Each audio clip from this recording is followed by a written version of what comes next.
us understand this.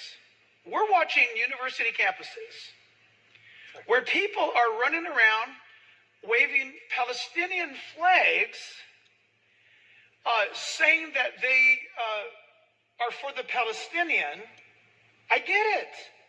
I get that. But in the same breath, they're condemning Israel and leaving Hamas out of the equation completely. They're condemning Israel for what Israel is doing to poor Palestinians without mentioning the word Hamas. So, Amir, can you speak to us from the Middle East right now, live, where you're at? Help the Western world understand what is this, what's happening, the Palestine issue, the Hamas issue, and we're just talking about the South right now. Yeah, first of all, let me make it very clear. America is not less under attack than Israel. It's just that you haven't felt it yet. We have. But America has been infiltrated by thousands of these terrorists, and they don't have in mind any territorial dispute. It's not about territory. Right. We found a little note in one of the terrorists' pockets, and we unveiled it today in front of the media. And it says there that Allah is calling them to get rid of the enemy, because the enemy is a disease without cure, and it can only be dealt by beheading and the extraction of the hearts and the liver from them.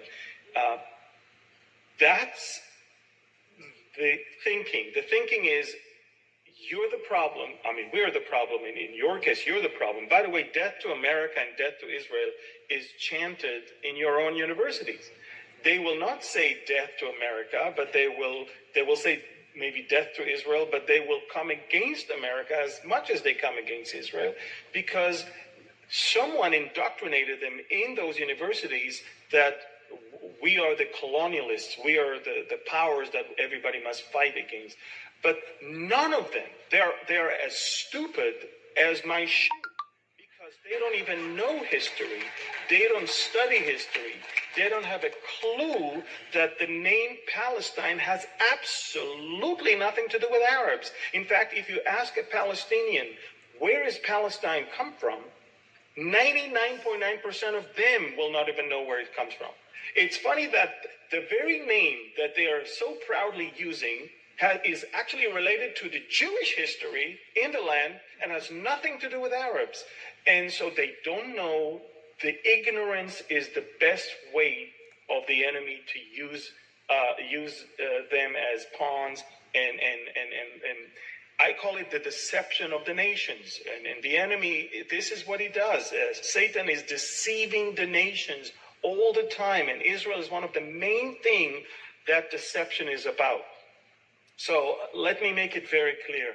Hamas is an Islamic resistance movement that has nothing to do with land. It has to do with religious fight.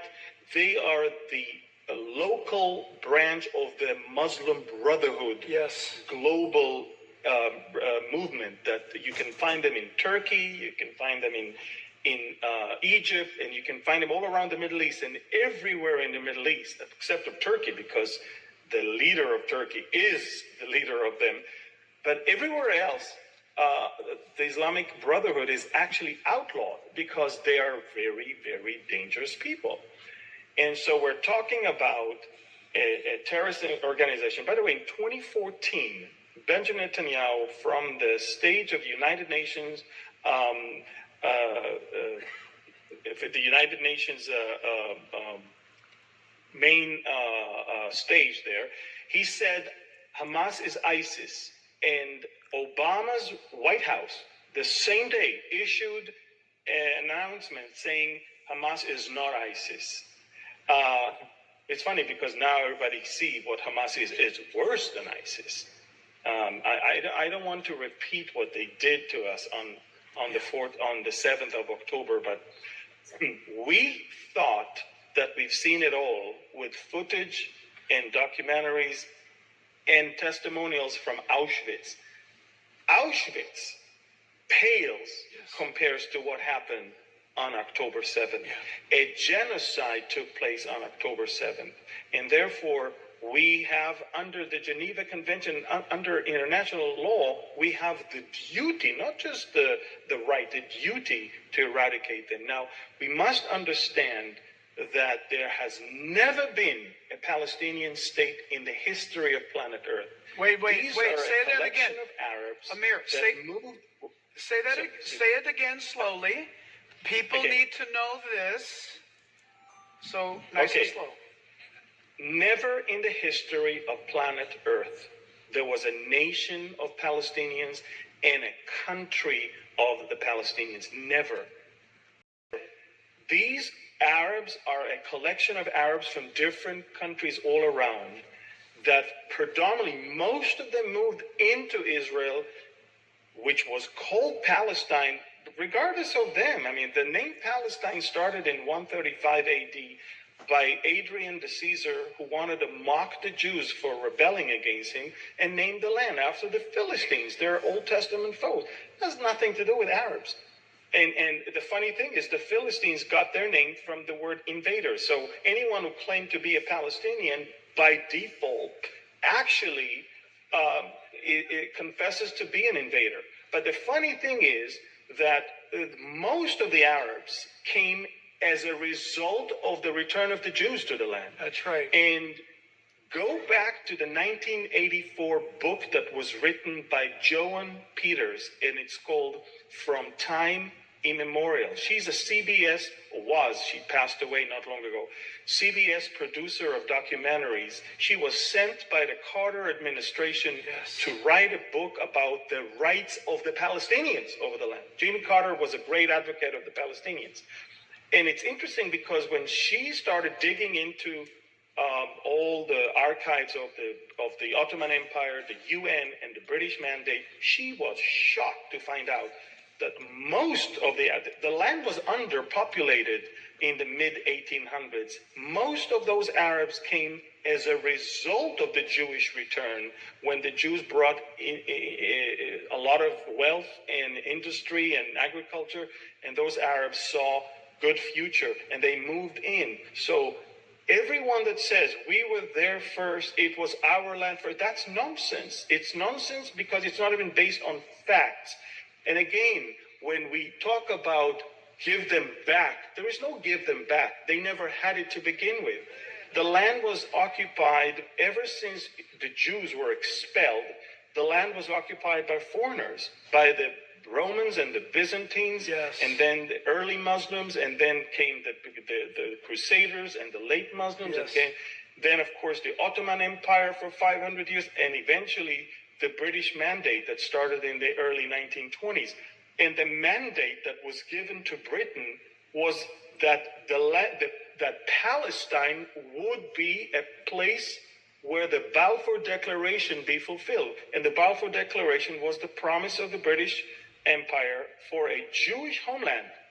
And it's interesting because at the moment when the mandate was given, Palestine was actually Jordan and Israel of today. So people don't know that. And it's interesting because none of them comes to the Jordanian and says, hey, that's Palestine as well. It's funny because Jordan controlled the West Bank until 1967, and no one asked them for a state for the Palestinians. Egypt controlled Gaza until 1967, and no one asked them for a Palestinian state. In fact, when we fought against Egypt and then signed peace with them in 1979, the Egyptians said, give us Sinai back, but please keep Gaza to yourself. Yeah. We do not want that one Isn't back. that something? Listen, that's what we have right now. People don't know that history. And we have to admit that lies and deceptions are all over, all around. And we have to fight it, and fighting it by knowledge and by education. And the Bible is, I think, the best source of education, because if you go to the book of Nehemiah, to chapter 2, you see that one of those who mocked Nehemiah for returning back to Jerusalem was Geshem the Arab. And Nehemiah himself said, you will never understand why I'm back in the land and why I'm back in Jerusalem, because you have no heritage, you have no memorial, you have nothing in Jerusalem. You don't know Jerusalem. You don't. It means nothing to you. That's not yours. So you will never understand why I have to go all the way back here and rebuild the city and rebuild the walls and rebuild the temple. So even the Bible tells us that the Arabs had no heritage and no memorial and nothing regarding Jerusalem or the rest of the country. But again, the world always prefers to believe the lie. And we see that even today. Look, even today, 1,400 people were massacred, and people around the world still believe the lie that it never happened. I mean, I have a recording of a phone call of one of those murderers who called his mom from a woman's cell phone, a woman he just killed, her and her husband. And he was proudly saying, "Mom, I just killed 10 Jews. I still have their blood on my hands. In fact, I'm calling you from the phone of that woman. I just killed her and her husband. You should be proud of your son." They were proud. They filmed everything they did with the GoPro cameras, body cameras. Yes. Everything we know about what happened is from their cameras. Yeah. They were doing live broadcast on Facebook and WhatsApp and TikTok. They were so happy. They were so proud. They just never thought that there is a tomorrow which they will pay for. And now payday is coming. And trust me, no one in Gaza Strip is that innocent. Let me tell you something. They voted Hamas in. Let me tell you that they cheer for Hamas's rockets flying to Israel every day. And I will tell you, even now, they're still completely behind Hamas. And at least half of the people that were murdered by civilians that infiltrated through the open border, not by the Hamas terrorists with guns. So we have to understand, I would not call them innocent civilians over there. And as far as I'm concerned, anyone, look, the Bible tells us, people ask me, why are you so, militaristic or so militant when it comes to, you're a believer, you should love your enemy. Look, Romans 13 tells us that the government has the duty to use its sword against the evildoers. And I'm not going and killing Palestinians. I'm not going and using anything. But I expect my government, according to even the New Testament, to use its sword to execute judgment upon the evildoers. Yeah, there's no doubt about the fact there's ultimate judgment coming at the hand of God in his righteousness. And then there is what I would just consider as what Amir is speaking of, the precursor to God's judgment, and that is temporary judgments. God issues temporary judgments through authorities. That's part of God's government revealed in Scripture, both Old and New Testament. Amir mentioned the word, two words. He mentioned the word deception, and he mentioned the word lies. And I want all of you guys to see this. Guys, we're going to go to slide number 4. I want you to see a lie that your university student believes. And I want to unpack this for you quickly and then give Amir the opportunity to speak to this. Now, this is how the world, listen carefully, this is how the world views this current issue today. Notice the top, Palestinian loss of land, 1947 to present. That's what your kids are learning in school. That's what the UN sees. This is what many in the United States government sees. This is what many in the West see in other parts of the world. This is how they recognize it. You have friends, neighbors, family, co-workers. This is their view. On the left side, this is their view. Now watch this. On the left side, Amir said it. I hope you caught it. None of that was, quote, green until 135 AD by the Emperor Hadrian, Roman Emperor. Stop right there. From the creation of time itself, all the way through, God had called this land the Promised Land. That it would be a land that would be eventually Abraham's land, but eventually the scripture says it would be Israel. And there's a very, very direct, I'll show it to you in a moment, a very key layout of the land of promise. Okay? But from 135 AD, when Hadrian, the pagan Roman, said, I want to shame the Israelis, I want to destroy Jerusalem, so let's do this. Let's no longer call Jerusalem, Jerusalem, but Capitolina, and let's no longer call Israel, Israel, let's call it Palestine, or Rus Philistia, the land of the Philistines, 10 invaders, which is today spoken, but from the unbelieving world view, to them, Israel is nothing but blame. You see, the occupier, to them, has been advancing. That the occupier tonight is the one retaliating against those who attacked Israel. Are you tracking me? Because they view what Israel's doing as a great injustice. Why? They don't believe Israel should have been in the first place. Listen, if you don't believe in the God of the Bible, then you would agree with them. This comes down not to geopolitical issues. This comes down to spiritual issues. Did God promise Abraham the land?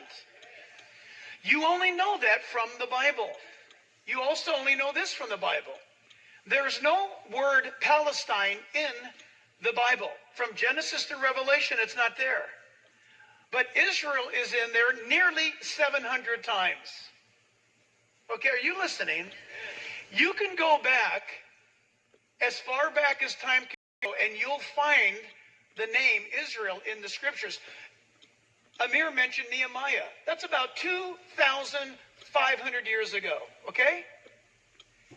What was Nehemiah talking about? What did King Artaxerxes say to Nehemiah for him to go back and rebuild?